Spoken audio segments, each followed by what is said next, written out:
On one side of the river, I see a woman running from a cavalry stampede in Monument Valley. Her hair is pulled back in its wave. In her hand, a baby's cradle board.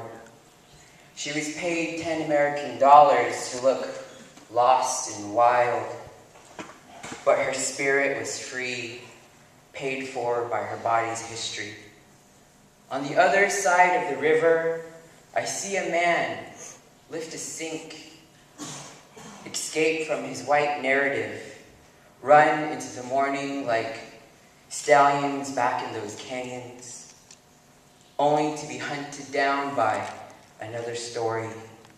They cut his tongue and fed him monosyllabic words, and they called him mild-minded lotus eater. From my seat, I see and sense a young Maori girl hang herself from a tree. Quick bursts of knots, one final gaze up. She tells me I'm hanging something precious to me. Shimasan, Shiche, they'll take care of me on the other side. And I say to her, no, little one, no, baby, your family loves you. Strange that she gives herself a sky burial like the old days.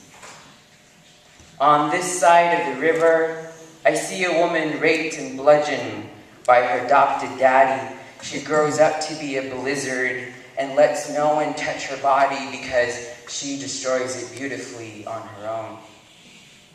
Her own body, a sparrow spotted with blood and mud and songs. Even further down the river, I see more bodies being excavated. I see them being shrouded in black, wearing their stone nooses as they walk into the highway, bodies breaking into 1,000 stories.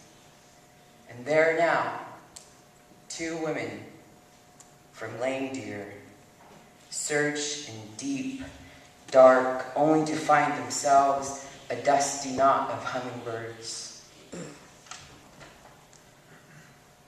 My knowing sight fails me, O ferryman.